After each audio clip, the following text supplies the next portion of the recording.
Thank you for watching, and remember to like this video and subscribe to my channel. Thank you for your support. Bubbling, but they haven't been affecting us in downtown Charleston or at the beaches here. So take a look at this. Looking fine along the coast, but it's inland is where we're seeing those showers and the thunderstorms. Same thing for you there around Wilmington, down towards Cary Beach. You're doing fine on the coast right now. We jump from Charleston, South Carolina to Charleston, West Virginia. We've had some very heavy rain through the overnight and early this morning. It's moved out of the area, but there's still a flash flood warning for Boone, Kanawha, and Lincoln, all parts of these counties here right around Alum Creek, because we had about 4 inches of rain across this area. Again, the rain that's falling now is finally over, but we are going to be watching still the lingering effects of that flash flooding. Memphis, it's been a rainy morning for us, especially north of town. Jackson in Tennessee, a rainy morning as well. A thunderstorm has just now popped down here across southern parts of Middle Tennessee. There'll be more where that came from today. We've got a front right across that area. That's the reason why. It's why it's been raining so heavily in West Virginia. Why yesterday we had all those storms across portions of Virginia, some with wind, some with heavy rainfall. We'll see more of that this afternoon. This is unrelated to our tropical system. That boundary is the reason why. Thank you. And then I'll take the storm and move it inland. It gains its strength from that warm water. That's how a tropical system survives. Here, gets energy from the warm waters. Once it leaves the water, then we'll see the winds weaken when it comes to the center circulation, but the rainfall's not going anywhere. The moisture is going to be there, and we will see that risk of rain very heavy here. There'll be a corridor somewhere of a widespread 2 to 3 inches. Look at Alabama, Tennessee, North and South Carolina, and then there will be these pockets of 3 to 5 inches of rain, a bit more widespread when you factor in what's going to be happening there in the Appalachians. We got a front, we got a tropical system. See the track, the models all very much in agreement on that. And then we bring in, some higher terrain, help squeezing out the moisture, and we'll get a bit extra there. So here we go with a look at tomorrow's forecast here. Water or rainfall on the increases, water vapor in the atmosphere increases. Tuesday, here's the position of where we are expecting Fred at this point. Now watching northern Alabama, and there will be some gusty winds with it. You'll get some winds gusting 30, maybe at times gusting a little bit higher.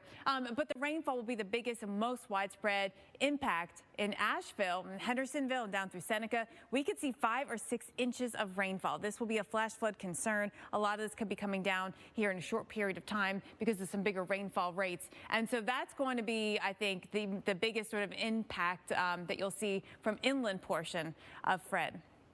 We're also watching Grace, Tropical Storm Grace, and it will be tracking over Haiti, where from a tropical storm or hurricane, but any landfalling tropical system is that you can get isolated spin-offs of tornadoes. And sometimes those are actually what ends up causing, some of the more significant damage. So it's isolated, and you can see it's really just the edge of the coast, and it's later today that we'll see an increase in that risk as we get, later into this evening. Right now, it's just a rainy day for us here from Fort Myers and Naples all the way up to Tampa. It's gray, it's cloudy, it's raining, and it's a steady rain. It's not even with thunder and lightning, right? But watch the forecast radar, as we look at Tampa into the afternoon. Things do look a little more interesting overnight tonight as well. So watching that extreme outer range of the circulation, the outer band, if you will, from the Fred circulation, that'll be what we have to watch for that potential of some isolated spin-ups within that. And we have the risk of the winds from the tropical storm. The tropical storm warnings are now up, including Panama City and Destin. There's a tropical storm watch up for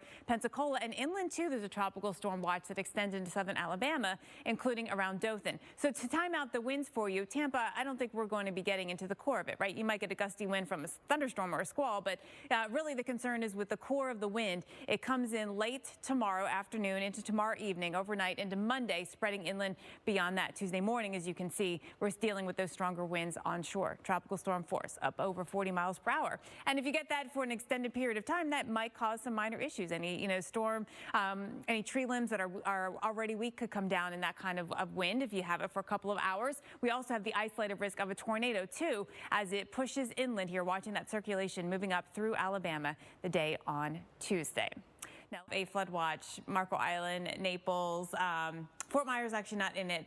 Boca down through Miami in it. Florida Keys don't look like they're in it. But, the moisture is really sitting over the Gulf of Mexico. That's where we have all of the activity, but just the outer edges are getting onshore, and that's what's creating that rainy situation for us. We also have the isolated chance that we could get some brief spin-ups. You know, the outer band, as it gets closer in the circulation, we could see some isolated tornadoes.